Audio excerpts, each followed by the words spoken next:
小叔，你没事吧？我没事，你去查一下那些黑衣人的身份。今日我改变了行车路线，还是被人暗算了。我们这府里有戏做。打斗的时候，我看到有个黑衣人身上有个鹰爪的纹身。这是左相有所行动了。你查的时候仔细一点，别惊动了旁人。对了，东岳那边，我怕他一个人居住有危险，将他留在府中，多住几日。做得好。小叔，这2日上下朝，您可要多加小心了。既然有人不想让我多管闲事，那我就歇2天。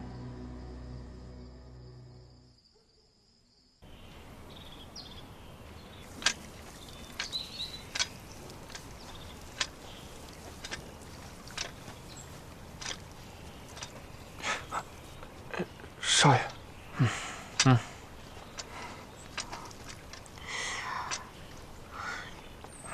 哎，你干什么呢？昨日小叔遇刺了啊！我怀疑这府里有戏做，所以过来巡视一圈，看看有什么可疑之人。道乐少爷，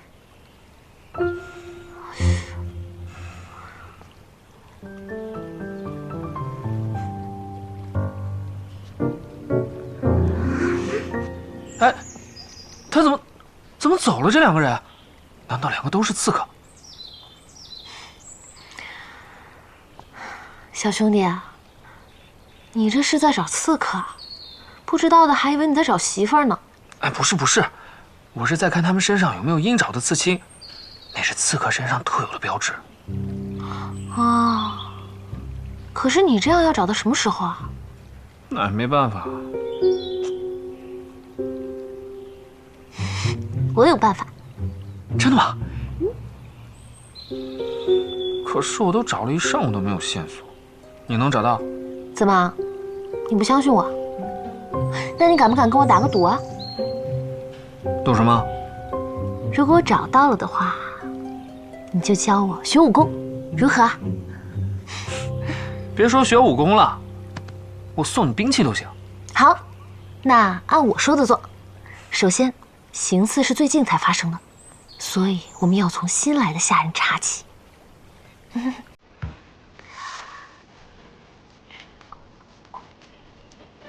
你们都是新入府的，府里的规矩可能你们都还不太熟悉。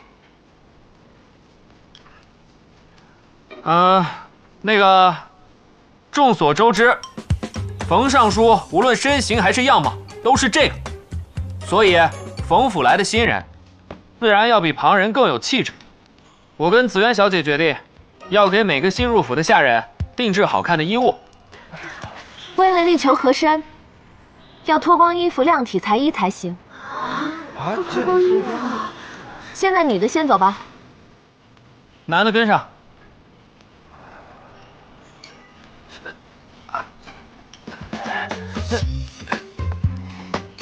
你怎么了？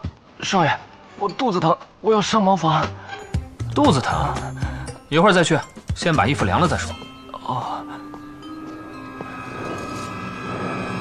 大王小心，小心！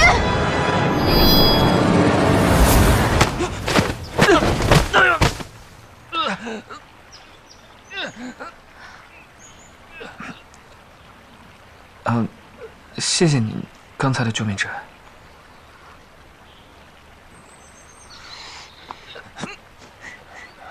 抓住了！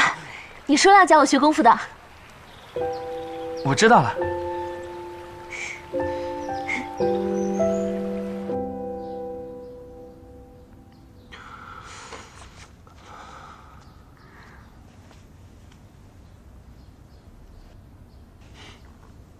想忘了？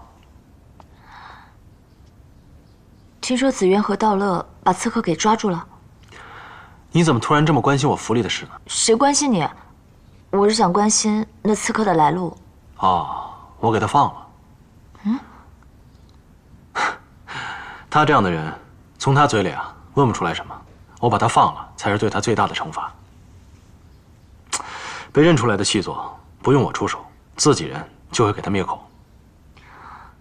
你真是毒得很。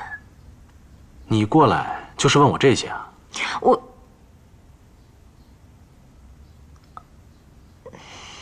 对，既然我问完了，告辞。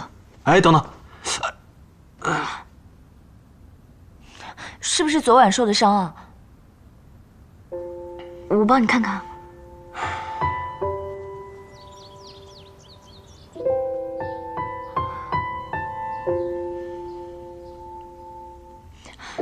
你怎么那么不自量力，非要给我挡道？我能自愈，可你还是会受伤的呀。当时情况危急，我哪顾得了这么多？况且，若不是这一刀，我怎么知道你这么关心我？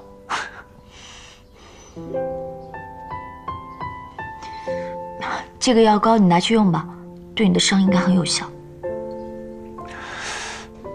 这个药膏好眼熟啊，好像跟卢川送过来的一样。哦，这就是卢川给我的药膏。你来给我擦。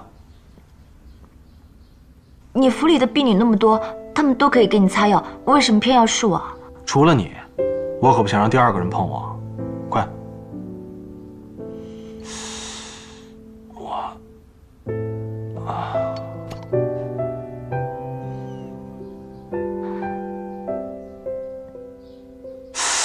哇！你这药膏里放了什么？你不会毒死我吧？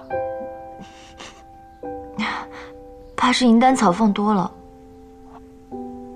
看来你对这药膏很熟啊，闻一下就知道什么放多了。是刘川告诉我的。是卢川告诉你的，还是你送给卢川的药啊？看来大人好多了，都有心情跟我开玩笑了。你明明就很在乎我，上次我弄伤了胳膊，你虽然不来看我，却让卢川送药给我。你若早说那药是你送的，我早就用了，白费了你一片心思。你自己留着擦个够吧。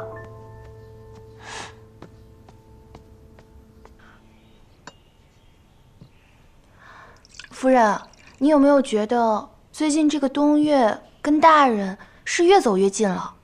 这个东岳隔3差我就往府里跑，我是怕大人的心被他勾了去。听说这几日还安排他和紫渊同住府中。这么多年，大人见过多少佳人美色？可如今在这府里的，只有我。只怕再这样下去，连他也要跨进府里了。夫人，我是为了您好啊。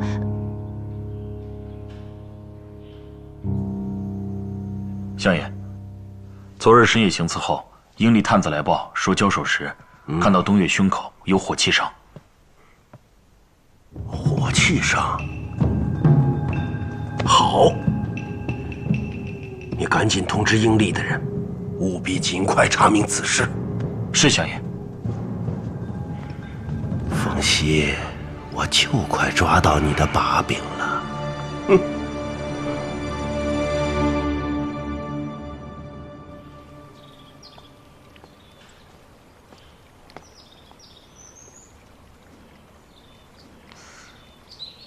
紫渊，原来你在这儿啊！下去吧。是。难道真的是我误会了冯熙？他真的没有让你在府里做下人？东岳姐，我现在是冯府的表小姐，又何时做过冯府的下人？可是冯熙跟我说，你赶着做绣品，熬了好几个通宵呢，还让我过来帮你。那是冯大人想见你啊，他知道你关心我，所以就想用这个办法多骗你来府上。你是不知道，我从主秘义被他算计到太师局，现在又替我挨了一剑，谁知道他打的什么鬼主意？冯大人他不会这样的，而且你于他来说也绝非算计对象。自从你来冯府之后，就一口一个冯大人，看来你是不会随我走了。好了，知道你没什么事，我也就放心了。对了，你看，这些花很漂亮吧？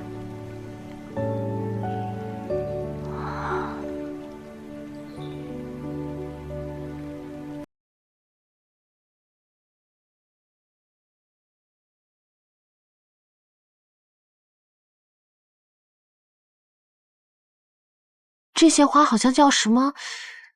哎，叫什么？风前月下，冬青花开。对，就是冬青花树。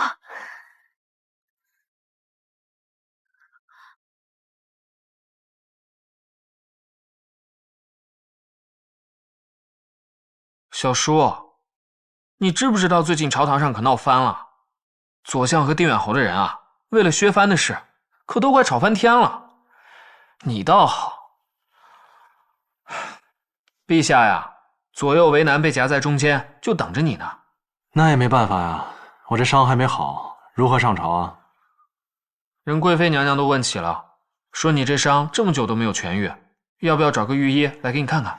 你去跟我贵妃姐姐说，她弟弟吉人自有天相，没什么大事，只需要静养几日。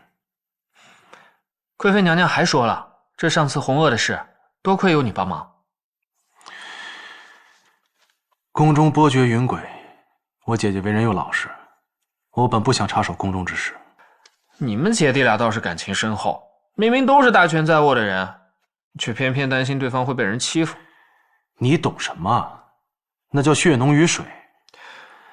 自从冯家败落以来，一直是姐姐把我带大，哪像有些人，我一手一脚把他带大，他就成天只会气我。我才没有只会气你呢，我还让紫渊给你做了好吃的。我看你一直捧着这个食盒，还以为是紫渊给你做的呢。我自有人伺候餐食，你若想吃，拿去便是。那我可不客气啦。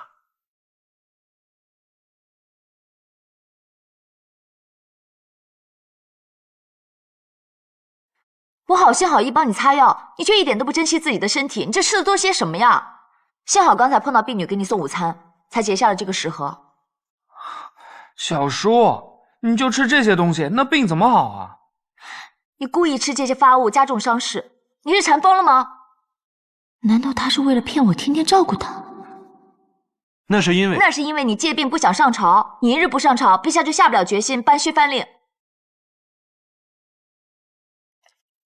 是啊，几日不见，变聪明了许多。想起来，我跟陆远彤的关系了。那我就看看你到底能诈病多久。你如果想让我上朝，也不是不可。你要每天来照顾我。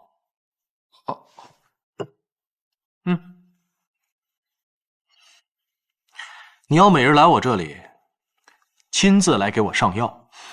免了，我怕拉坏了你的伤口，你就更有机会借口不上朝了。你既然爱在家歇着，就好好歇个够吧。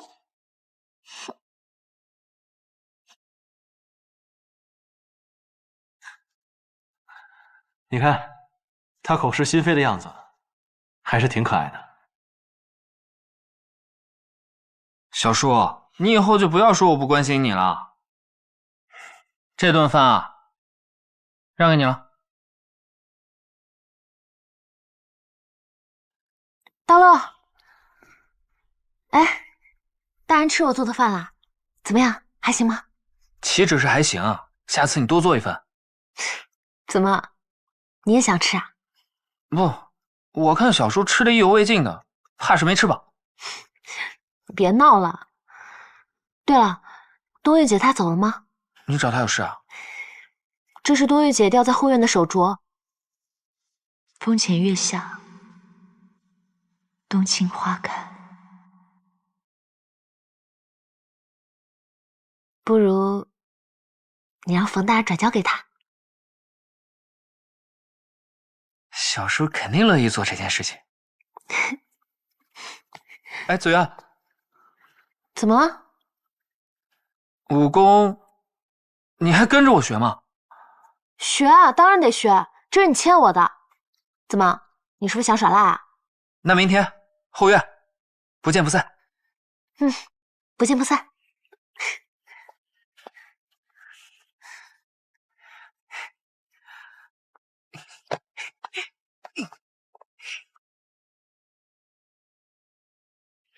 听说你这几日常去冯府，不知冯熙的伤势如何了？有无查出真凶？那日的车夫在混乱中被杀死了，追查到此，便断了线索。冯熙的伤势确实不轻，怕是还要再休养几日。你与冯熙究竟是怎么认识的？我和他怎么认识的都不重要了，但是我与他之间注定是水火不容。可是我看他对你，却不是这么想的吧？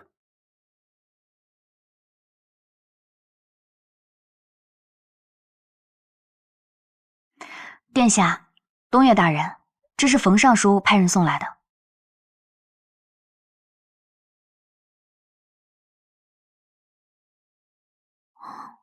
我与冯熙有救命之恩，他这样做不过是为了报恩罢了。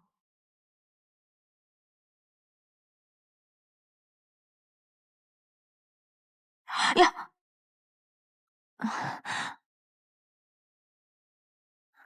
青晓，是。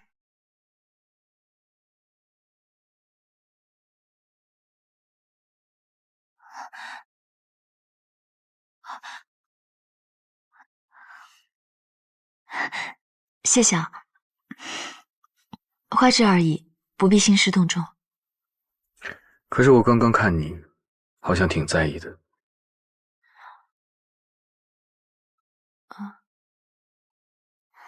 凡是经过深思熟虑下的决定，多半是在权衡利弊。若是下意识要做的事，那便是真心。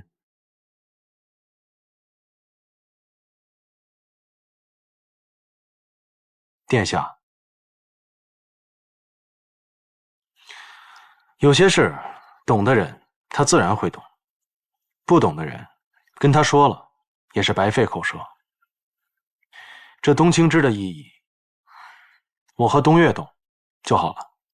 这里是御风阁，你来这里干什么？我来物归原主。这不是我的镯子吗？怎么在你那里啊？是啊，你的镯子怎么会出现在我的书房呢？你在这御风阁流连忘返，莫要忘记答应帮我上药的事。你胡说些什么？告辞。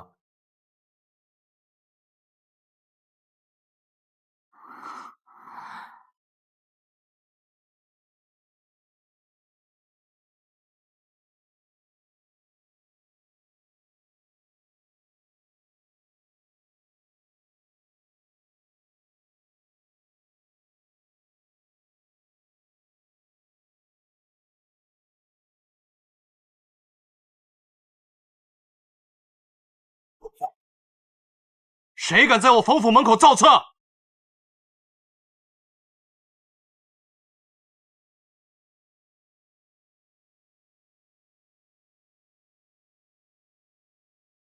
左相，你怕是老糊涂了吧？这是尚书府，不是你的相府，别想在这为所欲为。不知道是谁为所欲为，包庇刺客，欺君犯上。只怕东岳胸前的火气伤痕还没有消退吧？尚书大人，敢不敢当面对质？放肆！东岳是我的女人，你竟敢让她除山？她胸前有没有伤，我还不知道吗？看来你是要死撑到底了。放心，只要东岳入了大牢，我自会找宫中女官为他验身，到时候有没有伤痕，自然会真相大白啊。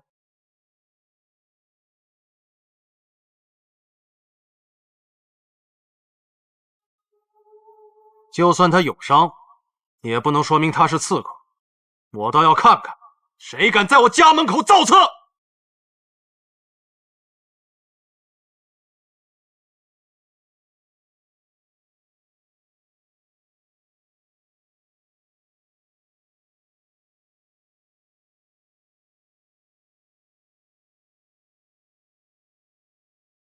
相爷今日将他下狱，我便有1000个法子把他捞出来。不过是一处旧伤而已。我倒要看看，陛下已经盖棺定论的案子，相爷还能翻了天去？冯大人乃是朝廷命官，你如此包庇疑犯，我倒要看看陛下会先治谁的罪。看来相爷是铁了心的要跟我过不去了。我冯某从一介布衣走到现在，没有任何的本事，就是不受人胁迫。日后相爷要重用之人，我偏要打压；相爷要减税，我偏要增赋。相爷年迈，我却少壮，别的比不过，我可以跟相爷斗命长。你为了这个女人，竟然做到一点余地都不留！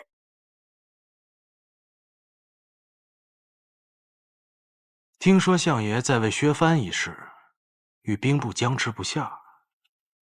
确有此事，但悬而未决，陛下尚无定论。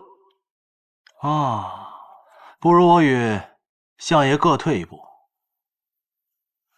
冯某就当相爷今天没有来过尚书府，明日朝堂之上，削藩之事必然下达。冯大人把此事说得那么轻巧，本相怎么会信得过你？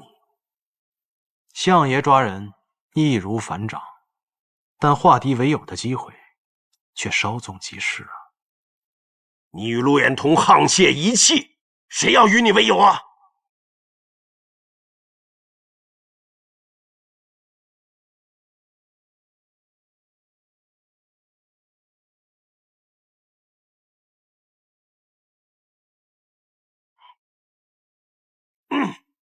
说。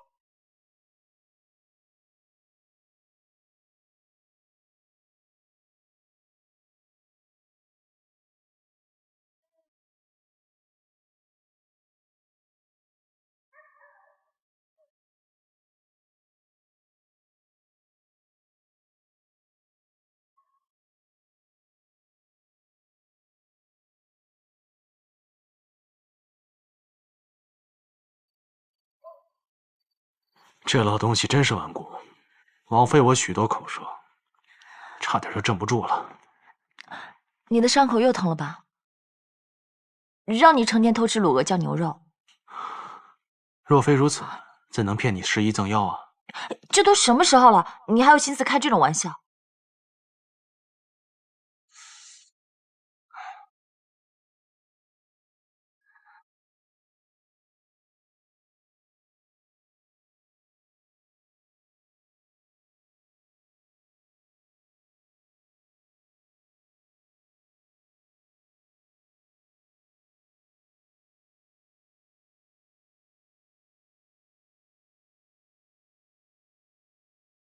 东岳是我的女人，你为了这个女人，竟然做到一点余地都不留！如果说东岳是罪犯欺君，那你就是从犯。臣领罪，请陛下给东岳一个机会。小心！你为何一次次救我又害我？你这个人心思太深，我根本想不通你在做什么。从定远侯到三皇子，从左相到明珠，哪个不被你算计一番？有时候我就在想，你这个人到底有没有一丝真心？你为什么要滥杀无辜？我只答应你救援，至于怎么救的，你管不着。冯熙始终和我不是同路人，我不能再与他纠缠下去。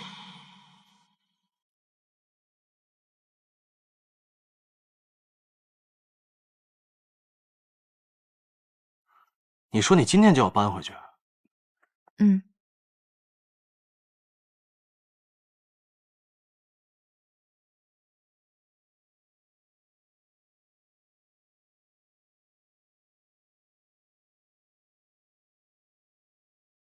上次那只掉到水里了，再给你一只。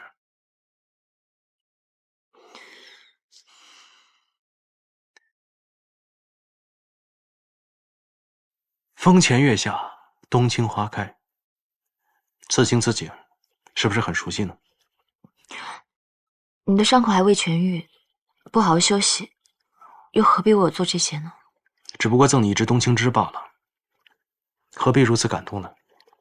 这世上，只要你喜欢的，我都会亲手放到你面前。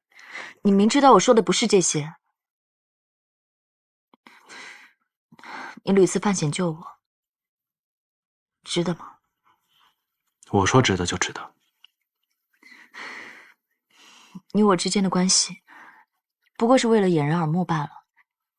你又何必次次搞得天下皆知呢？怎么，我救你，反倒是我错了？我要杀陆远通，你要救他，你又本就不是一路人，你又屡次救我，只不过是徒增烦恼罢了。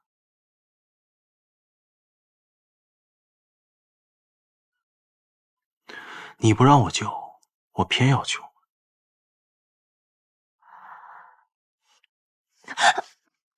你干什么？什么掩人耳目？我对你从来都是真的，你自己心里也知道，只是你不敢承认罢了。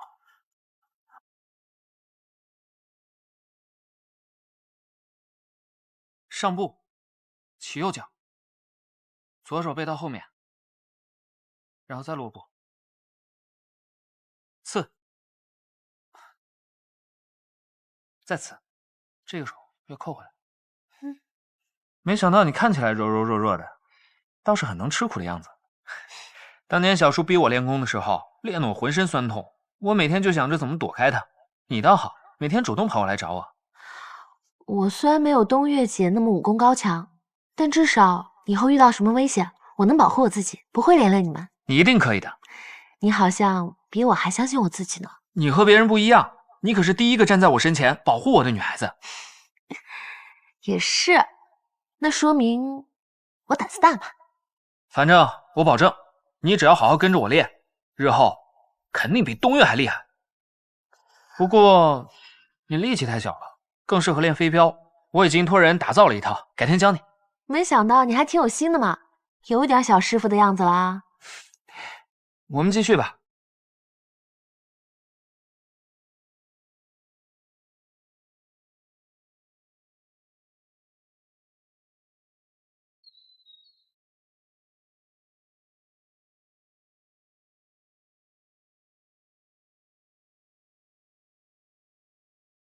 殿下，发生什么事了？此事与冯尚书有关，东岳大人和冯尚书关系密切，还是不要过问的好。东岳如今是御风阁的人了，身为知政，辅佐我统领监察事务，他有权知道此事。几个月来，兵部侍郎吴雄借清点库存，将部分军械一号冲刺，当成报废物资，在库存清单中勾出。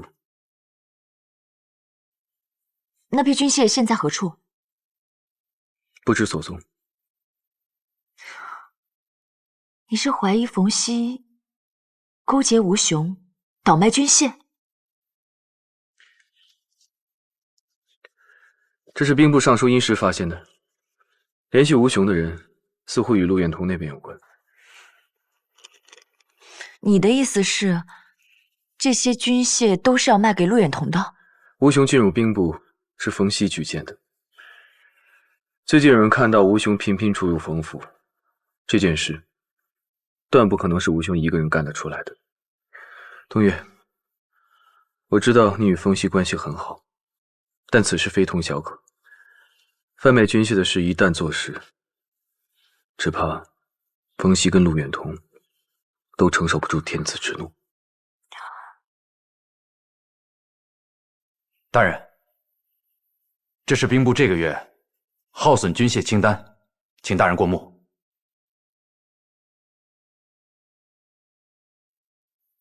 好，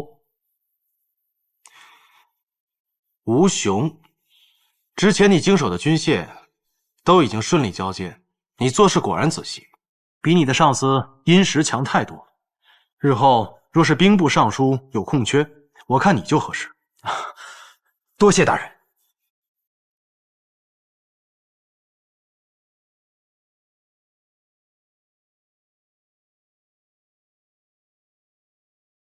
殿下，我相信冯熙不会做出这样的事。我也希望他最好没做过，不然的话，他是没人能保得了的。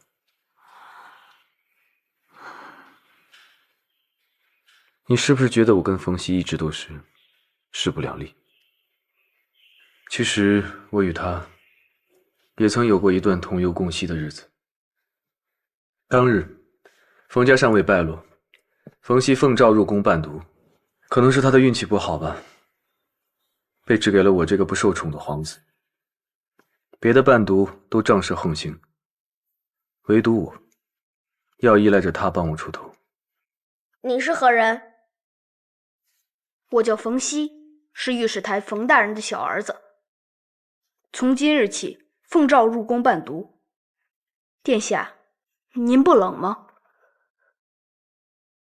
我自然是冷的，只不过这一项少有人知，宫人内侍相互勾结，连我的份里炭火也要克扣。哼，你好歹也是皇子，竟没人管吗？我母妃早逝，父皇忙于政务，此处虽不是冷宫，却胜似冷宫。你若有好的去处，便不要在此浪费时间了。殿下，人必先自重，而后人重之。你也未免太软弱了些吧？他虽然只比我大3岁，却有着霹雳的手段，连大隐的龙嗣也敢虐待，竟也不怕被告到陛下那里去。殿下心慈手软，而我却是一个混不吝的小子。你若不替殿下好好准备份里、衣裳、木炭，日后我见你一次打你一次，听见没有？是，还不快滚！是。说来也怪，跪下！他来了之后，宫中便再无人轻慢于我。那为何现在形同陌路？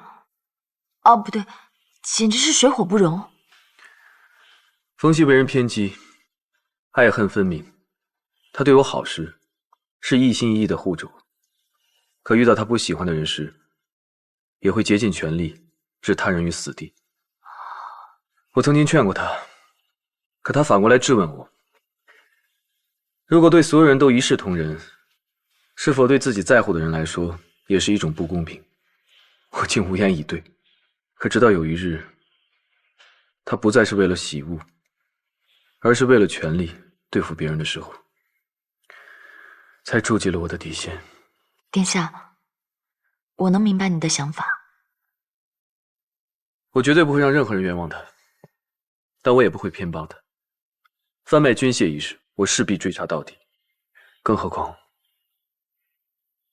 这是扳倒陆远彤绝佳的机会。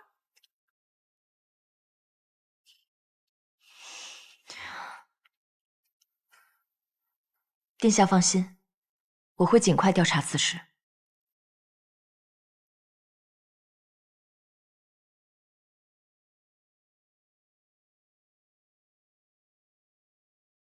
冯大人，请。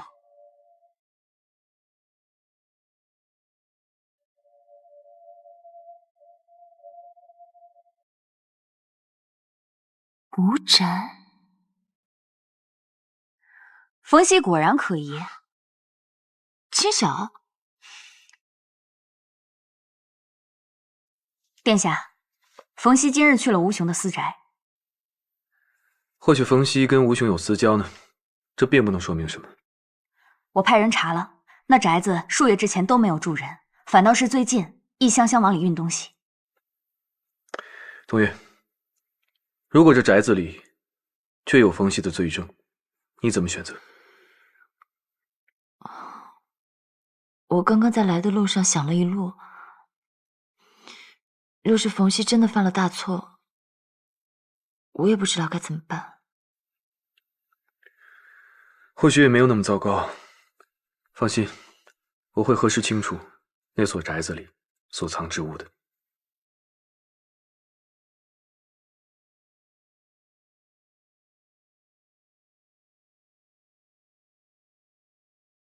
思渊，没想到你的武学天分这么高，这套清平剑当初我都学了1个月才学会，你这才几天就学得有模有样了。真的吗？那我是不是很快就能保护自己了？一定可以的。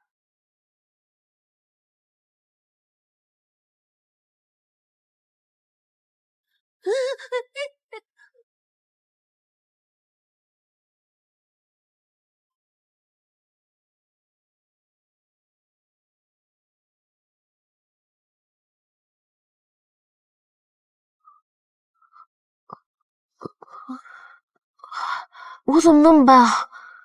我们继续吧。哎，你怎么了？没什么。是不是我太重了，压着你了？哦，不是，不重，我们继续吧。哦，好。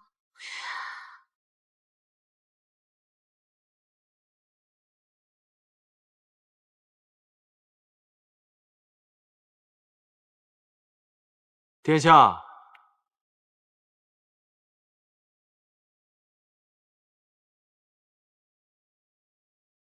殿下为人一向云淡风轻，为何最近变得激进了呢？从前我只是一名闲散的皇子，任你胡作非为，却有心无力。如今我身为监察御史，自然要担得起这肃本清源的责任。哦，原来如此。我以为你是为了东岳跟我作对呢。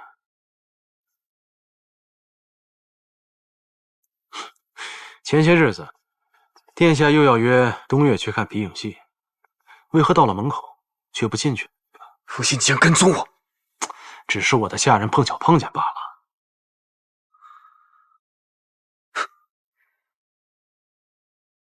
冯尚书何时变得这么无聊啊？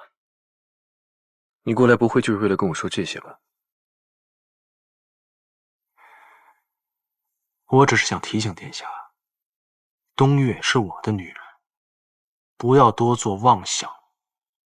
东岳是个有血有肉的人，请你不要把他拿来当做跟我斗气的工具。殿下怎知我与东岳不是真心相爱呢？凡事不要只看表面。冯熙言尽于此，切记，切记。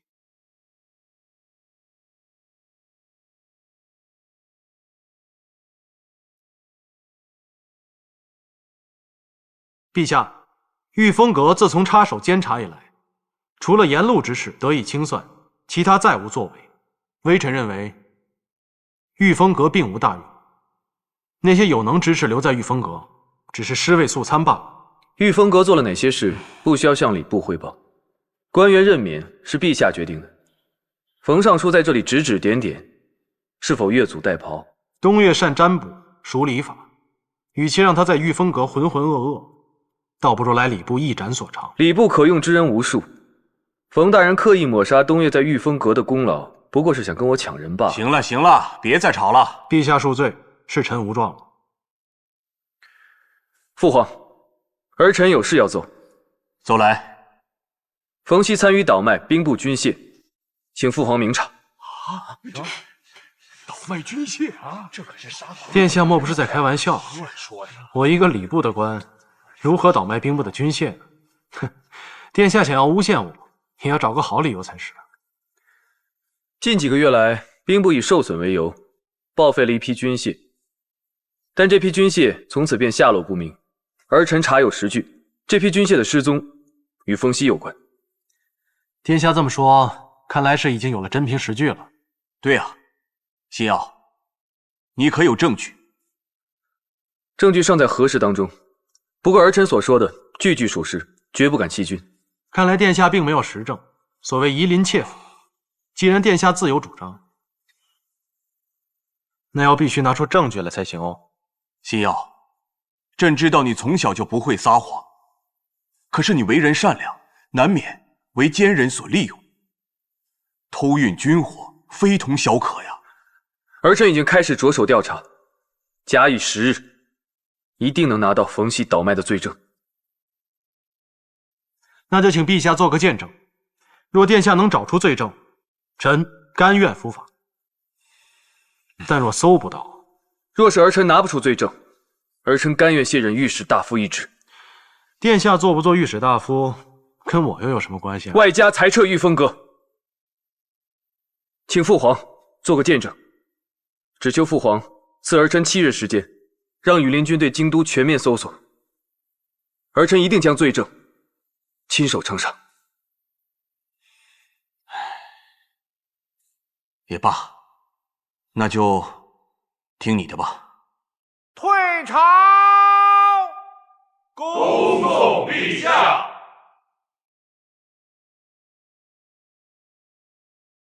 殿下，你平日里不是这般冲动啊，今日为何？因为我皆知道冯熙绝非无辜，看到他有恃无恐的样子，我就怒火中烧。可是我们并没有冯熙倒卖军械的实证，你这样做只会让冯熙提高警惕，打草惊蛇。我就是要打草惊蛇。我若是让羽林军全城搜索，你猜他会怎么样？吴雄私宅并非万全之地。没错，既然你这么想，那冯熙也会这么想。我们一日查他，他就一日难安。他若是想转移这批军械，那我们的时机就到了。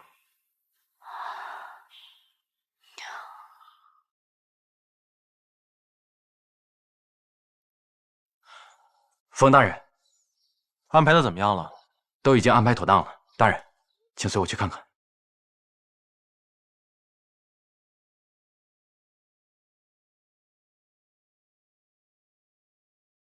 启禀殿下，探子看到有大批马车进入吴雄私宅，马车的车夫训练有素，不像是普通的车夫。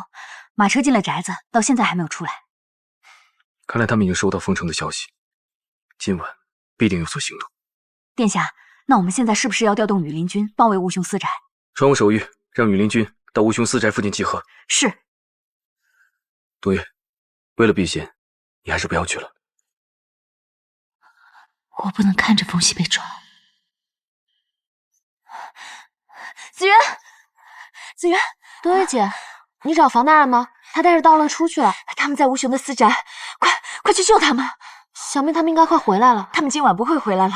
你快去吴雄的私宅，把纸条想办法传进去。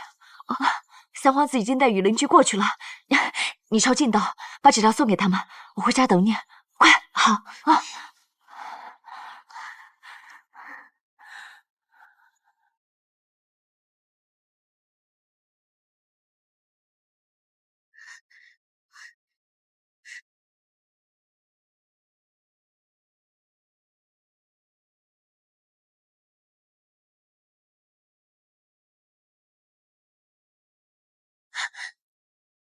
哎，慢点啊，绑紧了。小叔，来的人是谁？是子渊。意料之中。小叔，你怎么知道今天会有人来报信？我跟自己打了个赌，今日一定会有人来报信，只是不知道来的是谁。那小叔怎么又说来的人是冬月，其他人都拦住呢？我就要他自己来。这有什么区别吗？非要我跟子渊打一架？你小子懂什么？你看你心疼的，胳膊肘子倒拐得挺快的啊！我，大人都装备好了。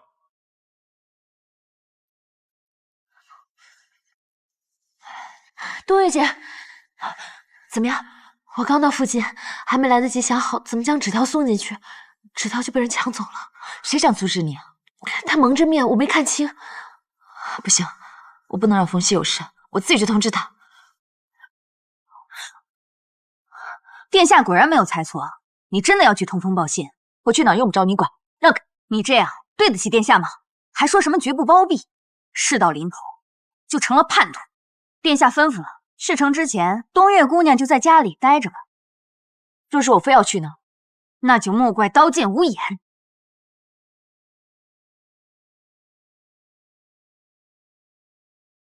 抓住他！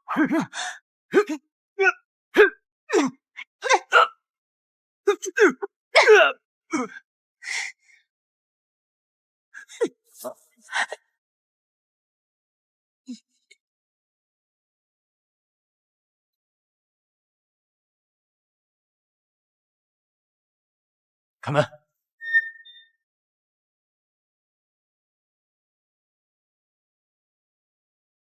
出发！吴侍郎这是要去哪儿啊？殿下，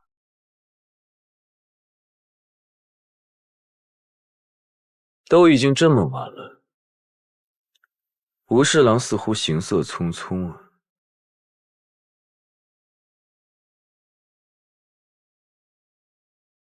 你就是冯熙的亲信吧？那你应该知道，他人在何处？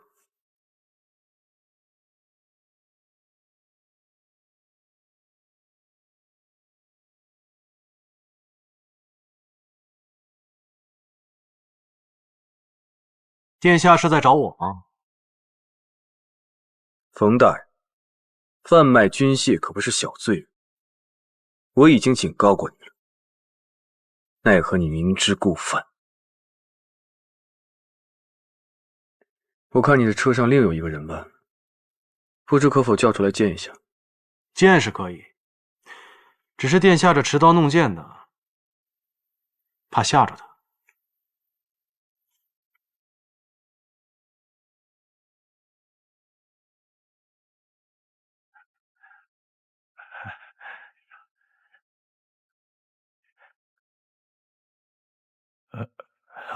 草民见过殿下。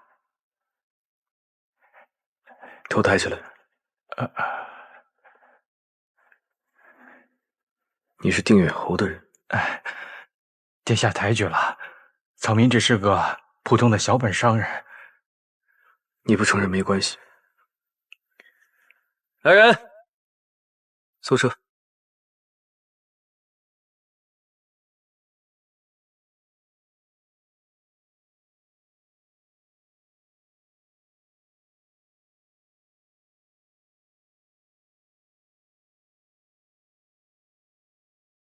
早就听闻冯大人富甲京都，没想到连军械都敢卖。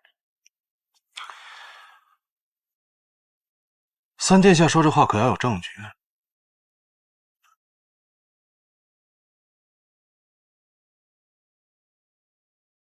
我倒要看看你嘴硬到什么时候。继续搜。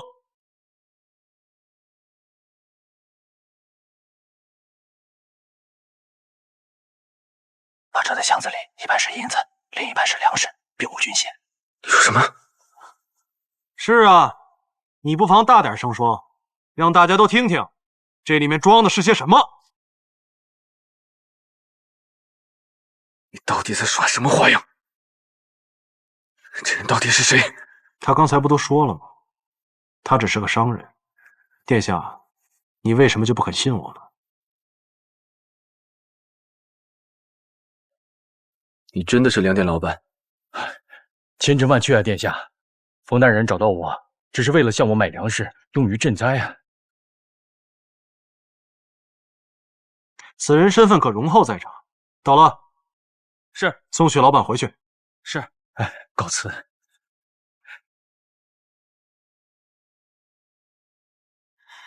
殿下，下官不该擅自调动兵部人马，但城外灾民嗷嗷待哺，下官和冯大人不能坐视不理啊！赈灾是好事，可是为什么要偷偷摸摸连夜进行？左相有令，灾民不得入城。下官若是公开赈灾，岂不是摆明了和左相对着干吗？殿下，赈灾济民，不犯法吧？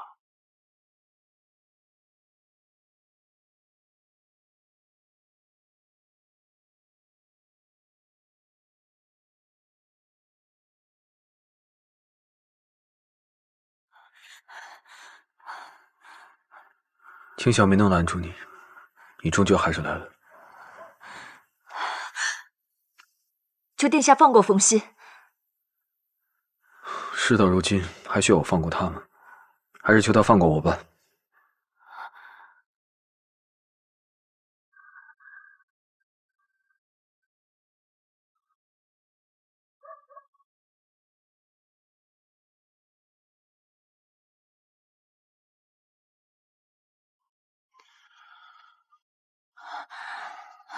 你没事吧？我与三皇子在陛下面前的赌约已经有了结果。你怎么如此淡定？难道你藏的真的不是军械？礼部的官倒卖兵部的东西，说出来谁都不会信。只是你跟三皇子一厢情愿罢了。冯熙，你所图谋的根本不是军械。你生那么大气干嘛？我不是好端端活着吗？你应该开心才对啊。刚才你不是还派人送信预警了吗？阻止紫苑送信的也是你，对不对？我只是想再添一把火候，把戏做得更逼真一些。不行，我看错你了。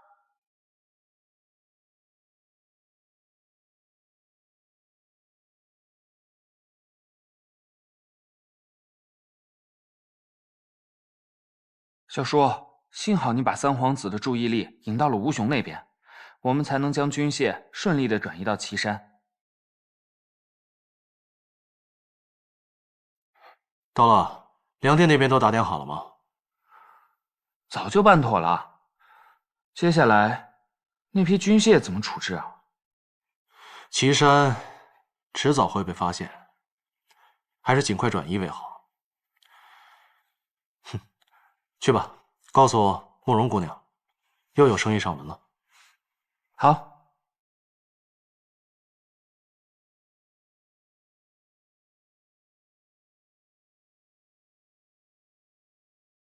父皇，军械失窃一案，是儿臣误会了冯尚书。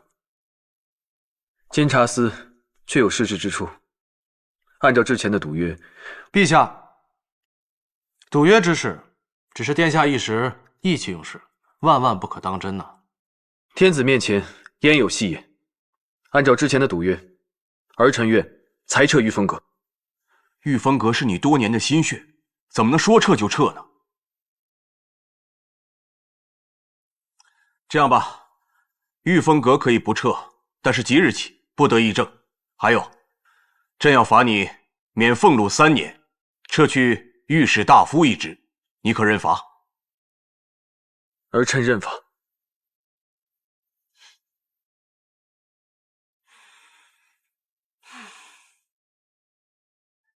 爆料啦！爆料啦！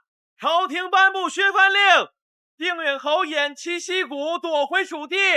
冯尚书与三皇子朝堂打赌，冯尚书大胜，三皇子被罚，御风阁名誉扫地。来看一看啦！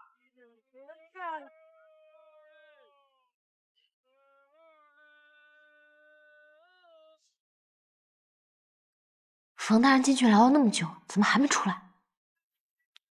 这御风阁的人啊，都是一些顽固的儒生，也就只有小叔才有耐心慢慢的劝说他们。大乐，那日从背后抢走我纸条的人，是你吧？什么纸条啊？前一日你拉伤了胳膊，是我帮你涂的跌打酒。那日抢走我纸条的人身上就有一股药酒味儿。大乐，是我，原你这个混蛋，你知不知道东月姐她多担心冯大人？三皇子的人一直盯着他，可他不顾一切危险就冲出去了。我知道，你别生气啊。小叔就是知道你跟东月姐关系密切，所以我才没告诉你。你要是知道了，就等于东月姐也知道了，这样小叔岂不白白布阵了？那对东月姐这样也太不公平了吧？你懂什么？小叔就是想让东月姐担心。我看得出来，东月姐是紧张冯大人的。这两个人明明互相喜欢，为什么总藏着自己的心思，还让对方猜呢？其实我也是这么觉得。嘘，别说了，有人出来了。殿下虽然无心朝政，但他慧眼识人，知人善任。早就听闻先生有治世之能，却委屈先生跟他霁月清风啊。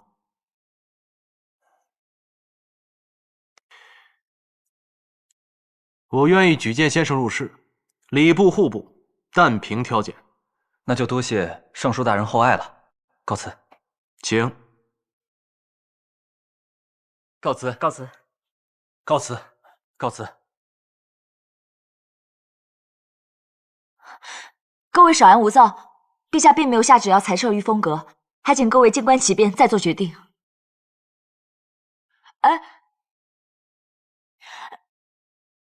三皇子辛苦经营御风阁那么多年，对你们不薄，可是你们都要弃他而去，你们对得起他吗？够了！若说对不起三殿下的人，第一个就是你。早就劝过殿下，你与冯熙关系密切，不可留你在御风阁。可殿下一意孤行，才有了如今的局面。哎，御风阁又不是东岳搞垮的，你说话公平点行吗？你给我闭嘴！你这条冯熙的走狗！你现在御风阁散了，你是来看热闹的吗？你给我滚回你主子身边去！还有你也滚！请讲，不得无礼。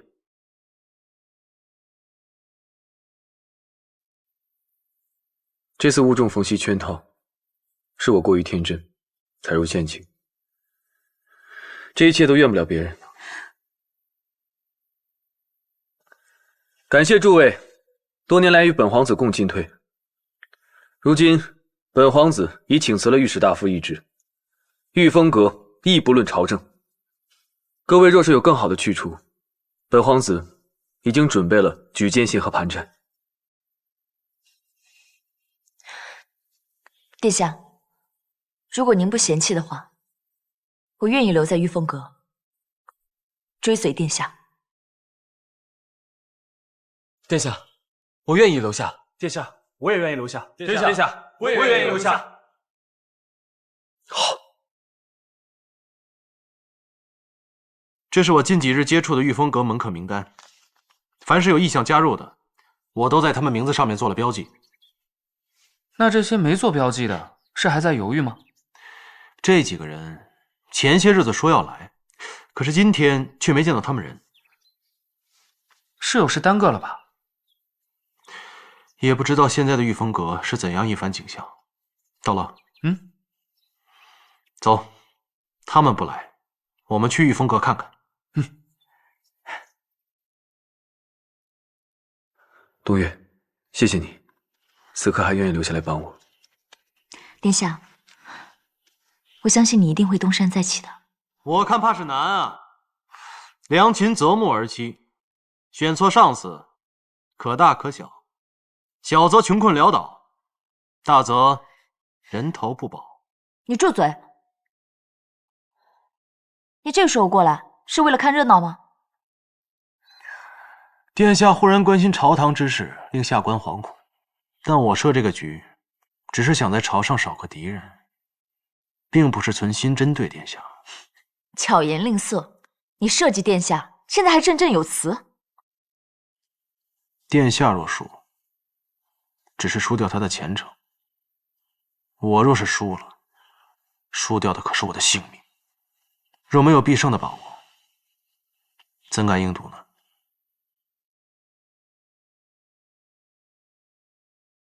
御风阁的这几位大人们，前些日子已经跟冯某接洽过了，不知为何今日又改变了主意。难道几位大人义薄云天，想要与御风阁共存亡？殿下，我家里有事，我先走了。我也有事儿，先走了，告辞了。你们别走啊！冯熙不过是花言巧语罢了。别走啊！由他们去吧。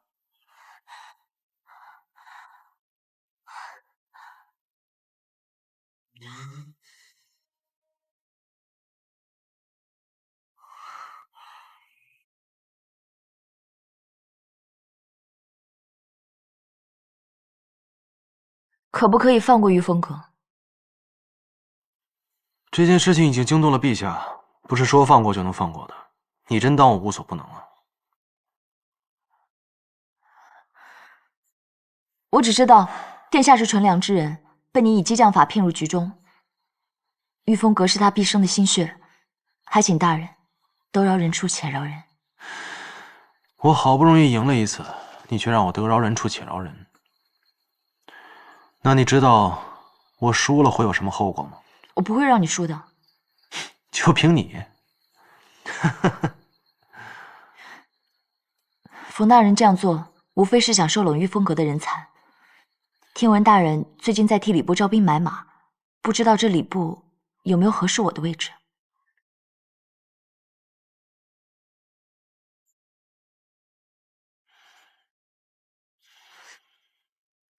我想你应该清楚，我要你做的，不单单只是下属，大人请自重。我最不喜欢的，就是你用这种公事公办的态度跟我说话。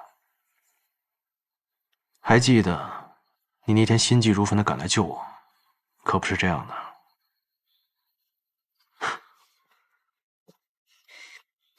我愿意搬入冯府。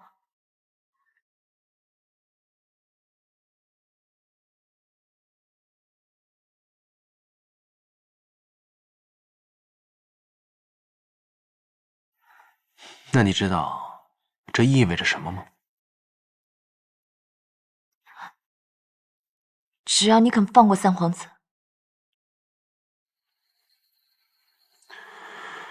你倒是有情有义啊！为了三皇子，竟然做到这种地步。你回去赶紧收拾一下行李吧。你早一日搬进来，我就早一日放过他。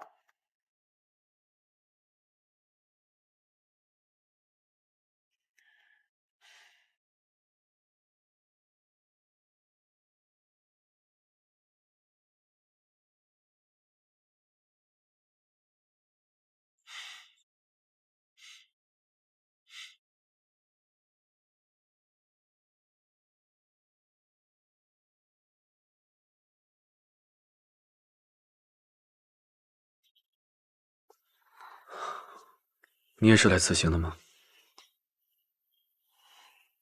对不起，殿下。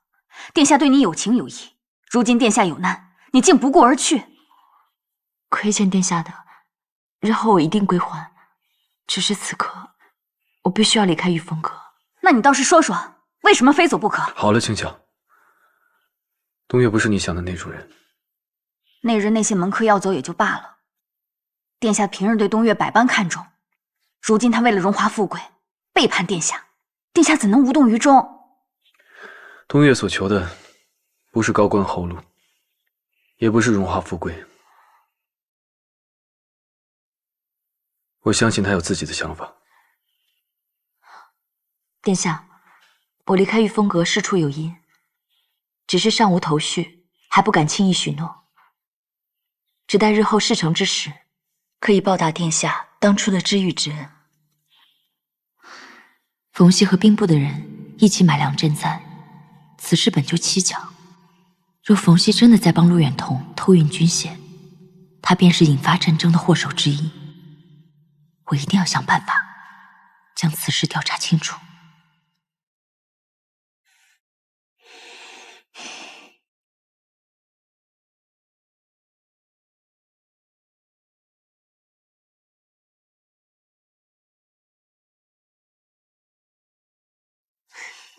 太好了，东岳姐，我们终于可以做邻居了。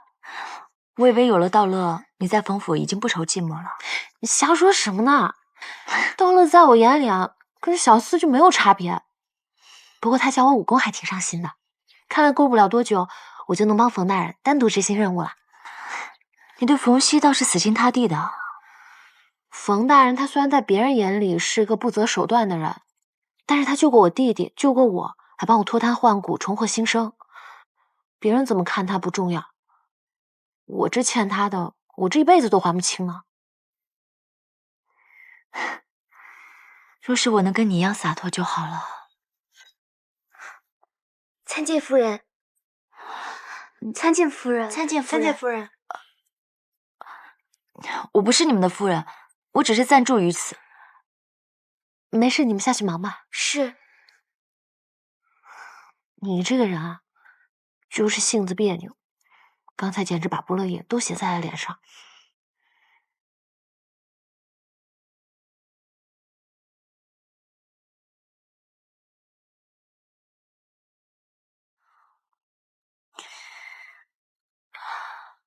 若是你以礼待我也就罢了，若是你敢乱来，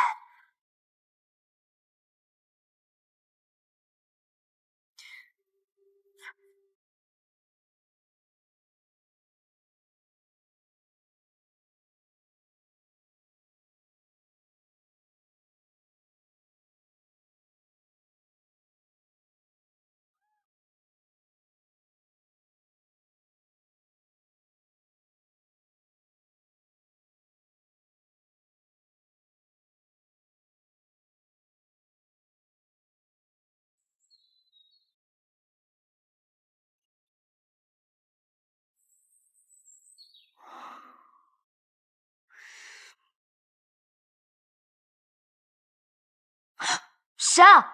请夫人洗漱。进来吧。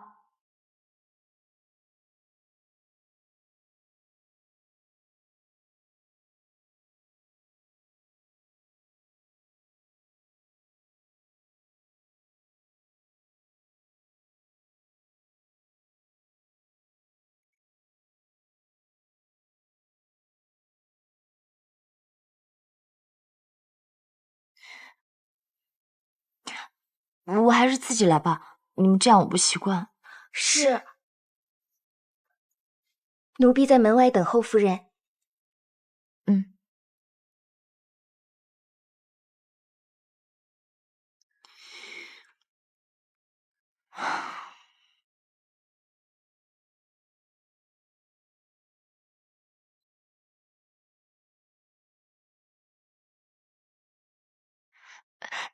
你们跟着我做什么？夫人，大人吩咐我们必须好好侍奉您。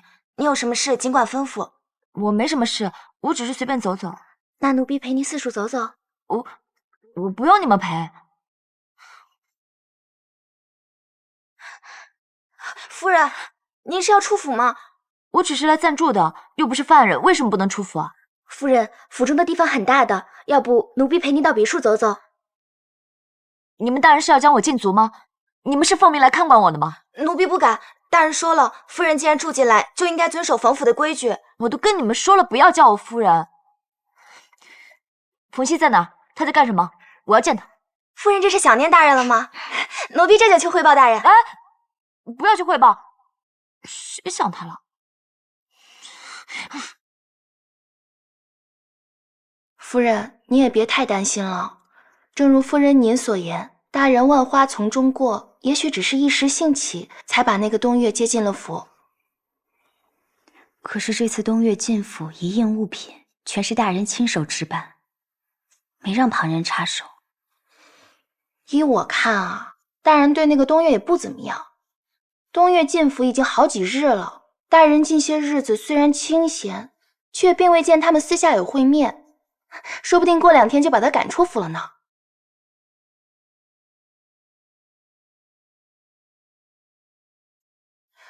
夫人，是奴婢说错什么了吗？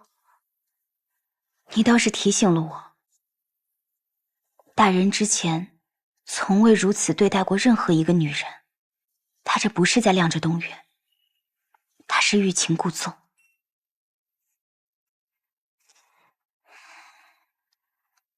是啊，他从未对任何一个女子这么上心过。